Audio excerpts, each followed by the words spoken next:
So with that, I want to bring it up to our first Q&A session. So how this is going to work is that now that we've gone through our first big idea, anyone can ask a question. Feel free to either one, unmute yourself and just ask it, or two, if you're a little more camera shy, you can also type it up and I'll read it out loud. So, and if there's no questions, we can move on, but I'll leave you some time to ask any questions. So ask away.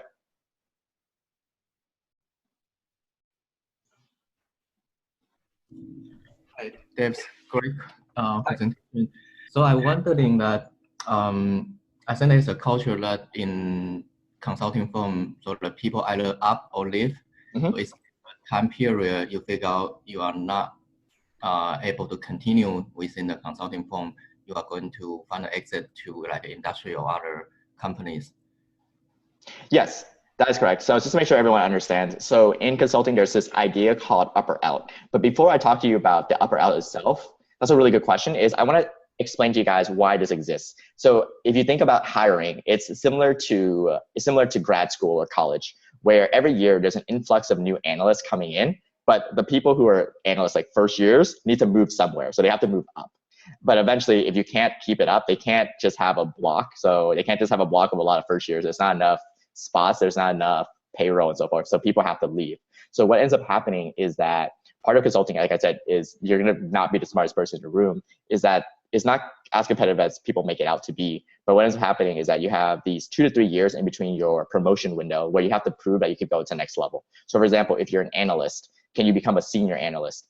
If you are a senior analyst, can you make the manager role? And if you're a manager, can you make that partner, associate partner, principal role, that next one? Because if you can't make it, and they give you plenty of opportunities to make it up, is what happens is that each of these consulting firms will then give you what's called a transition period. Every firm has a different name for it, but you're given a time period if you can't make the promotion to find another job. So they're not just going to fire you and then leave you basically incomeless. So what happens is that you get this grace period. It could be depending on your tenure, it could be as low as 8 weeks, 2 weeks, it could be as much as 6 months or a year, depending on what you're doing. And they'll actually pay you and hire you a career counselor for a lot of firms to help you find your next opportunity. So that's what the up or out means, is that if you go up, you get promoted within 2 to 3 years. Again, that means that you can get promoted really quickly. So that's why you see a lot of people who are super young working at a lot of the big companies like Coca-Cola, Google, Facebook. They're super young, but yet they all came from consulting and they rose the ranks. And then the other people who don't make the up or out,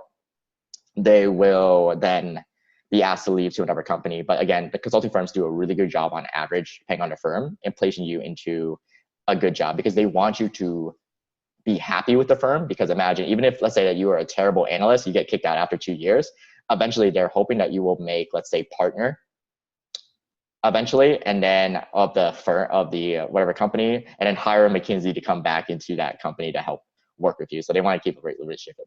So let me know if I answered that question about how up or out works and how the firm supports you on that one. I just a follow-up question. So since you moving up, become a more senior, I guess the position for senior position will be less, right? So eventually some people have to be moved out in order to make space for the new people. Is that correct? Absolutely. So that's what I was mentioning, is that not everyone's going to make the promotion. So it's like a pyramid. There's going to be less and less and less and less. Okay, I see. And my second question is, for example, if you are a PhD or you have been working in industry for several years, is there an issue or concern that you become like too senior and then you cannot apply for the junior level, intro level consultant position? Yeah, so it depends. There's 2 tracks in consulting, or 3 technically. Let's talk about it. So if you're just finishing up your PhD or any degree, you will come in as an entry level at that level. So for PhDs, you would come in at the same level as an MBA student. But if you're, let's say, a master or a 1-year master's or a undergrad, you'll come in as an entry level for that position as well. If you have a 2-year master, you can be one of the other depending on the firm. But you'll enter at the junior level if you just finished your degree. The second type of people are people who are industry. So imagine that you'll say that you're some years out from your PhD. So you have a PhD, but you also have experience, then you can come in. But if you have a lot of experience, let's say like 10 years of experience, then you come in as what's called an expert track, which is basically you come in as a consultant, but only within that expertise you have. So for example, if you're a PhD within the chemical space, then working in the life sciences will probably be where you end up.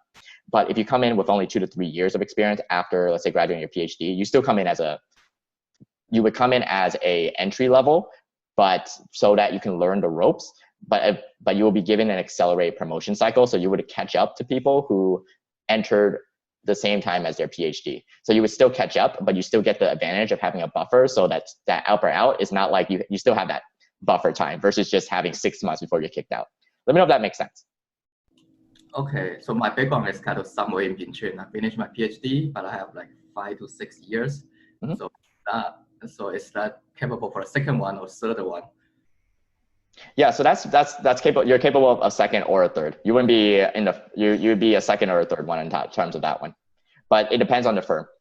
But okay. You would have so let's make sure that you're also, regardless of what happens, I wanted everyone to know this, is that, so a lot of common question I get asked is what happens when you get into a level is don't think about so much about the role that you have the first 1 or 2 years, because the promotion cycle, like I mentioned, is not typical of corporate. It's really fast. So even if you, for example, enter, let's say you get a salary of $125,000, within 2-3 years, you could be making $250,000 before bonuses. So the promotion cycle is really quick. So no matter if you come in, I often, for our clients, I actually do recommend taking the lesser position, so the most junior position they'll offer you, so you have time to learn, because the salary is going to grow anyways. Okay, thank you. Awesome, good question. All right, so we have a question on the chat. Why have I chosen to join Bain versus McKinsey or BCG? Okay, so I ended up choosing, so it's just a clarifying question. Is your question about why did I choose Bain versus the other firms, or why should anyone pick a certain firm over? Yeah. All right, I'll give you some time to type up the clarification there, but I'll choose a little bit about why I chose Bain in particular versus why I chose. Oh, great! You want to know more about me? I love it. I love talking about myself. All right, so why I chose Bain over other firms in general is that really it comes down to, if you remember, I had offers to both Harvard and Yale, and if I only cared about names when I was an undergrad, I would have chosen Harvard over Yale just based on prestige. But for me, the most important thing when I think about what I care about is, do I feel good about the people I'm working with and surrounded by? And so culturally, Yale just fit me a lot better. So when I was in the same process for McKinsey, Bain, BCG, and other firms, I thought about who are the people I want to spend the most time with. And I remember going to the dinners and the info sessions for Bain after I got my offer. And I just really enjoyed working with the people there. In fact, some of them are some of my best friends today, and we travel the world together when we're all on break, because I felt it. But when I was at, let's say, a BCG or a McKinsey or other event, I just didn't feel as though I wanted to spend as much time with them. So really it came down to, first, the culture. Second is that the unique thing about Bain is that a lot of Bain has what's called a local staffing model. So Bain's not the only firm that does this. LEK is another one. There's plenty. But what that means is that as much as possible, a lot of your projects will be local to where you go. So for example, for Bain San Francisco, where I worked, I wanted to be in San Francisco because I wanted to move to San Francisco from New York, because I wanted to escape the winters. So I actually wanted to enjoy the fact that I was in San Francisco. So I love the fact that Bain, a lot of the projects, depending on the time of year, anywhere between 40 to 60% of the projects were local. So I didn't have to go. I only stepped on a plane twice for Bain, and both times I wanted to go. So it wasn't forced to travel. And then if I did travel, the plane ride would have been about 4 hours or less. So I was going to come back. So that's the second thing. So first is the culture at Bain. Second is that I wanted to stay very local to San Francisco versus, let's say, a McKinsey or BCG where I would have to travel. And then third, finally, is the skill set. In particular, so this is not for everyone, but Bain is the smallest of the big three. So as a result, we're a lot more entrepreneurial. So what ends up happening is that, for example, at McKinsey, you have dedicated teams to make PowerPoint slides, to do research and so forth for you. So for example, one of my roommates in San Francisco, she worked at McKinsey, and what she would do is before bed, she would just send her data to an outsourced place, a knowledge center at the time it was in Bai, I believe. And she would send it in Bai, and in the morning, she would just have research already done for her, versus when you're at Bain, you don't have that capability, so you do it yourself. So I knew that I wanted to be two things. One, working in education eventually, and second, being an entrepreneur. So I knew I wasn't going to have the resources. So I wanted to get early training on having to do it myself versus going to this privileged position where things are done for me. So that was more of a personal choice. So you can imagine, hopefully I answered that question there, is that 3 reasons why I personally chose Bain is, one, the culture. Bain really does care about the culture. It's voted the #1 place to work for a reason, but that's because the second reason, which is that they promote culture by keeping people in the office versus flying them all around the world. So it's kind of hard. Imagine if you're researching in lab and all your lab members were remote versus they're all there. There's a different culture there. And then third was I wanted to go to literally to the place that's the most scrappy. I guess you can say it's kind of like working at the most underfunded lab. You have to be very careful what you do with the resources you have, because later on, I knew the conditions I wanted to be in. So that's why I particularly chose to work at Bain. Okay, and then another question is, oh, thanks, yeah. Question is Bain less PhD friendly compared to McKinsey and BCG? Short answer is no. So the cool thing about the big three is that they all have amazing PhD programs. In fact, I would say that Bain probably has, well, McKinsey also has a great one. So I'll talk about the PhD programs for Bain, McKinsey, and BCG. But when you're a PhD, they know for a fact that you're not going to be able to compete with an MBA from your first year. By the way, this averages out. By the time you make manager in 3 or 4 years, everyone is on the same level, because MBA only teaches you so much. Once you do consulting, as people like to say, it's the fastest learning curve to business. So by the time you reach manager, everyone's the same. But for the first year to 2 years, what happens at Bain, McKinsey, and BCG is that they put you through, essentially call it a mini MBA training. So for Bain, for example, they will give you training particular to only PhDs before they put you on a project, call it your mini MBA. For McKinsey, I would say they do a better job, because they actually fly the PhDs out to Miami to have this training, and it's like a 3-week mini MBA. BCG does a very similar program.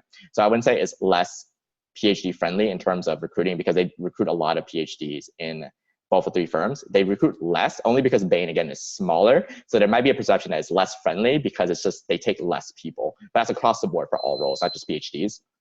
But the second part of it is that the training, though, once you get in, there's going to be plenty of resources for you to support. And then at Bain, there's potentially in particular, since you asked about Bain here, there's essentially, call it a PhD peer network, where you get mentored by people who are older. Let's say you're coming as a consultant, but you get paired up with someone who's, let's say, a case team leader or a manager to guide you along the way. So for my team members who are PhDs, or my friends who are PhDs at Bain, they never felt like they were less than their peers at McKinsey or BCG. So long-winded answer on sort of no, Bain is not less PhD friendly.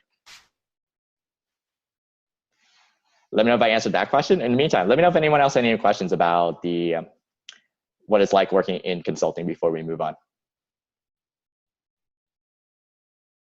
Awesome. Okay, so sounds like no more questions, but feel free, guys. Again, like I said, take breaks. This is an online presentation. It's going to be good, but great questions so far, guys. As in, like I said, there's no dumb questions in these at all. Like literally asked, like somebody asked in this section at a previous school, 2 things. Like, 1, what is my chances of finding a significant other if I work in consulting?